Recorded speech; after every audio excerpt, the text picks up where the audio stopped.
Hello, how are you doing today? I'm well. How are you? I am good, thank you. Um, I'm just going to ask you a few questions regarding your teaching and how it's been over the past few years. Starting with why did you become a teacher?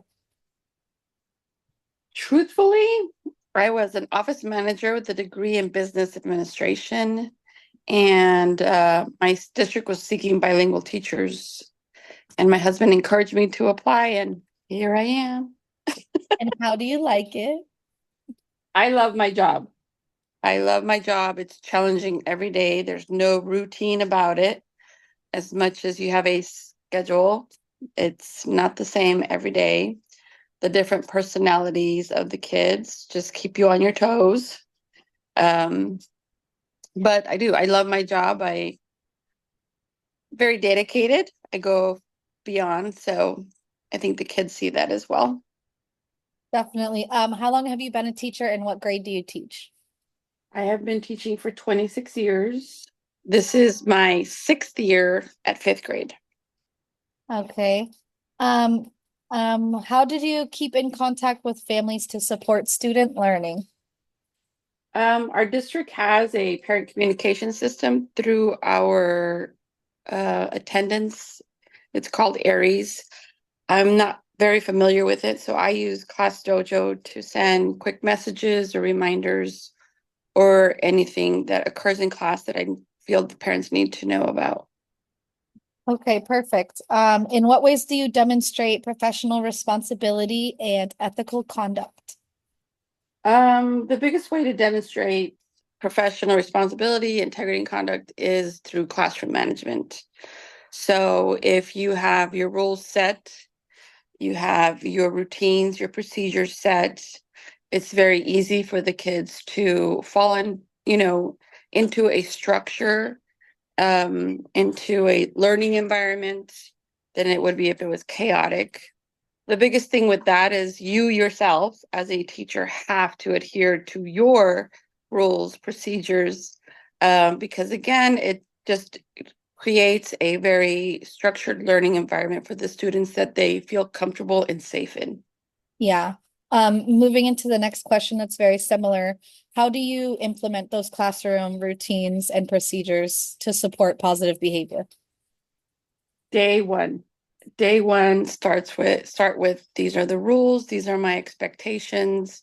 Go through the classroom, what they're allowed to touch, what they're not allowed to touch, how you want them as simple as turning a paper in, how you're collecting, how they're communicating within their groups. My classroom is group based, so they collaborate a lot. So there are even expectations on behavior and how they communicate even with each other. My biggest thing is self-respect comes first. Then once we have that and establish that, we can establish respect with and from others. And then just respecting the school, the classroom. And how do you use those learning environments in your class to benefit the students and different types of learners?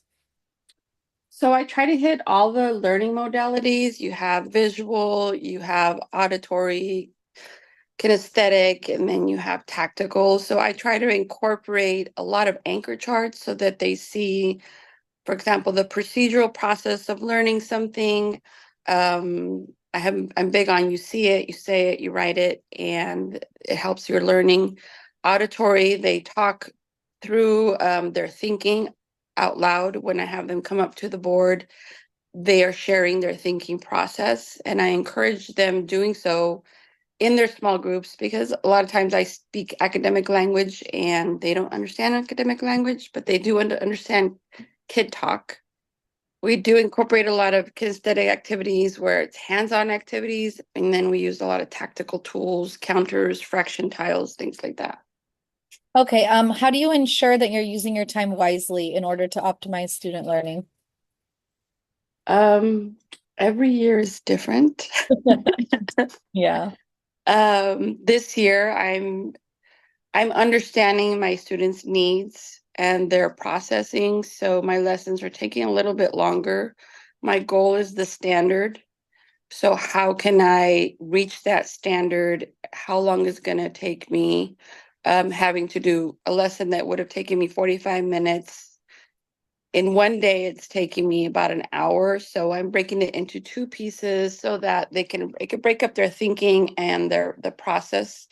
They understand the purpose these students I'm having this year are learning purposes. Yeah. Okay, kind of going into that, what ways do you track the learning retention and like update and tweak your lesson plans to be more effective? We have daily quizzes, and like I said, they collaborate. So as I'm walking around, observing the students, I could see the common errors.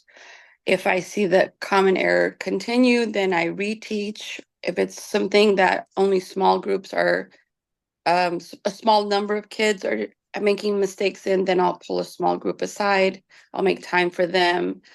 Like I said, I love the student talk because they correct each other. Oh, you hear the, oh, now I get it.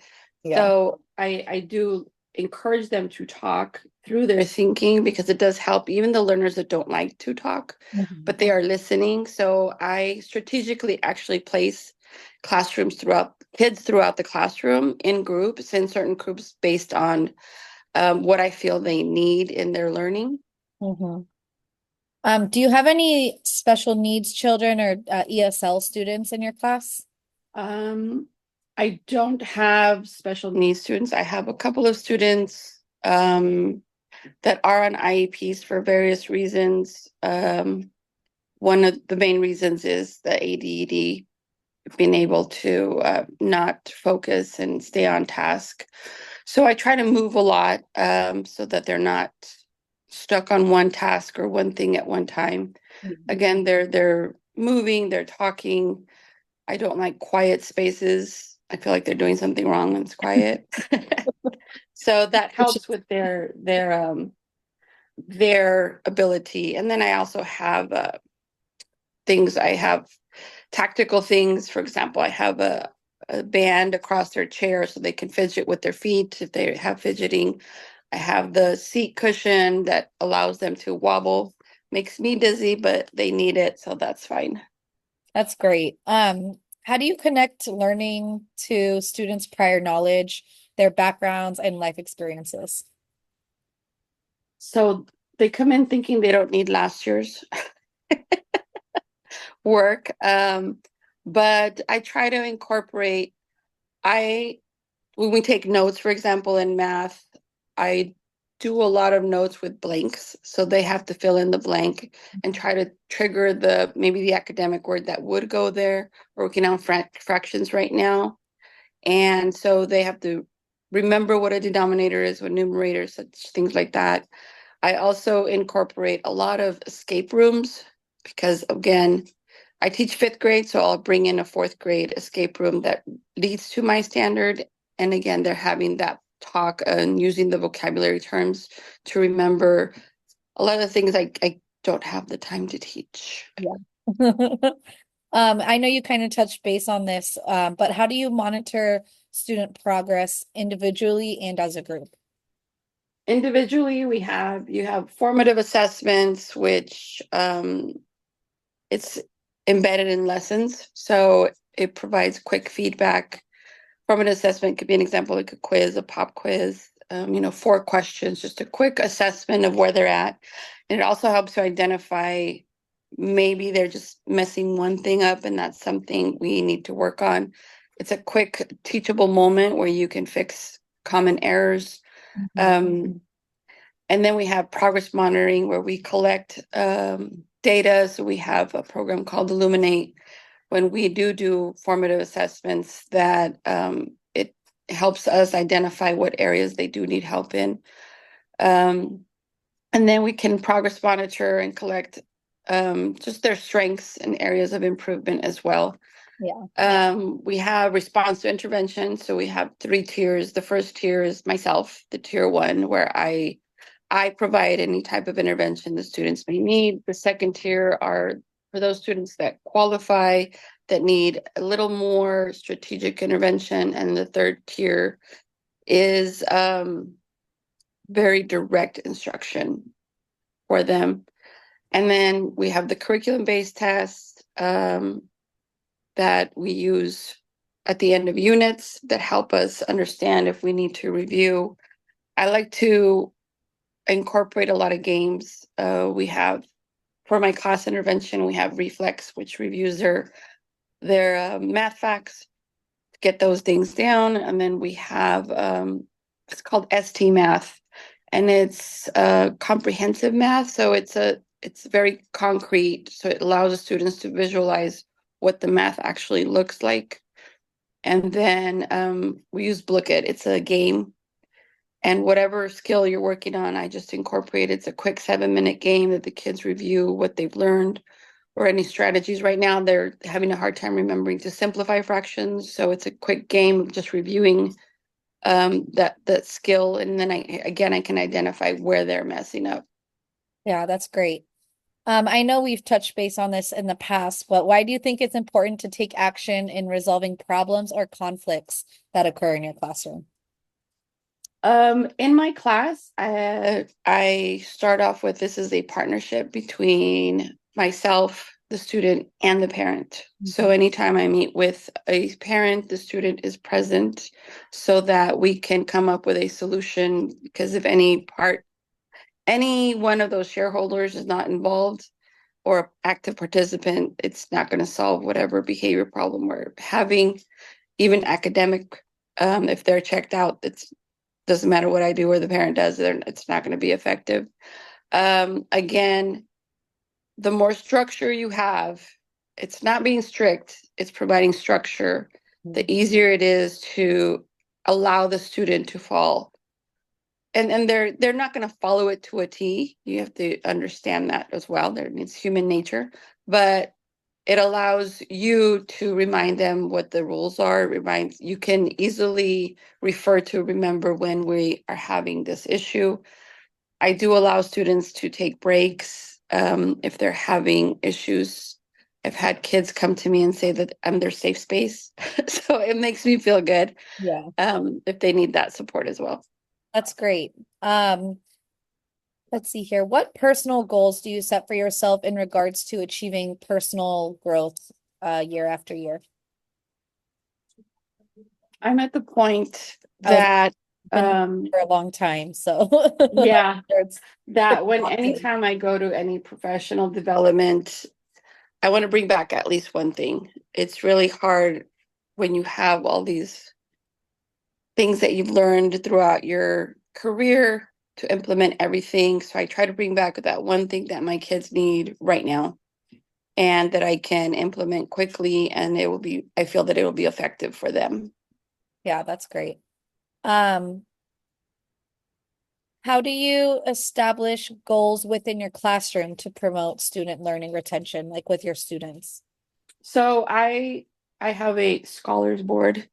So we start with small things because that's what I teach them, that when they start being successful at small things, those small things build up to the bigger things, and it'll be easier for them to learn those skills of working hard, staying on task. We start with reflex. Just did you get your green light? Did you meet your goal for reflex? Did you meet your goal for ST math? What percentage are you at? I also put up their math tests, and they put up their retakes if they decided to retake the test and they were successful. We set class goals.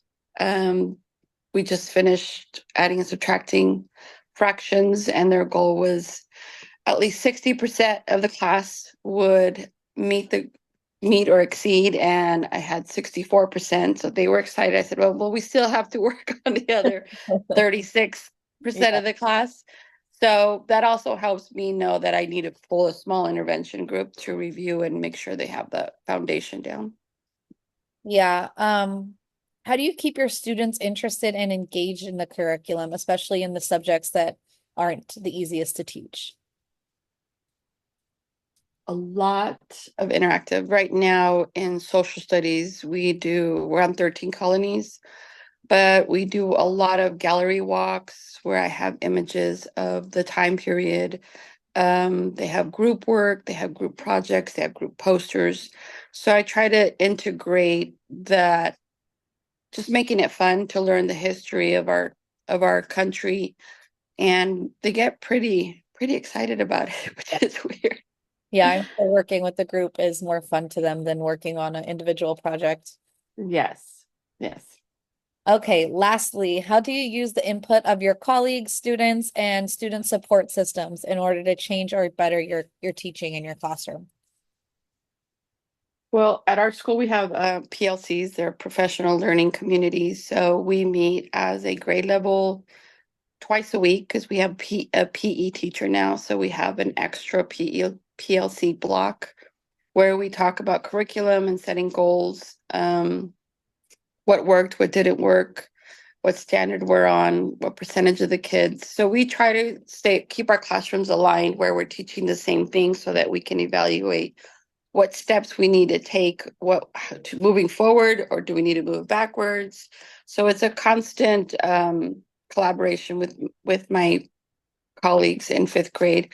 They also offer cross grade level curriculum sometimes, or collaboration, where we work with either fourth grade or sixth grade just to see how, and listen to recommendations of how they're coming in or how they're going out. Yeah, that's a great idea. That way you're all on the same page when it comes to what you're doing with your class.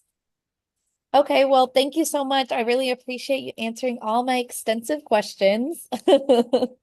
And I hope you have a great rest of your day. Thank you so much. Of course, you have a good one. You too. Bye bye.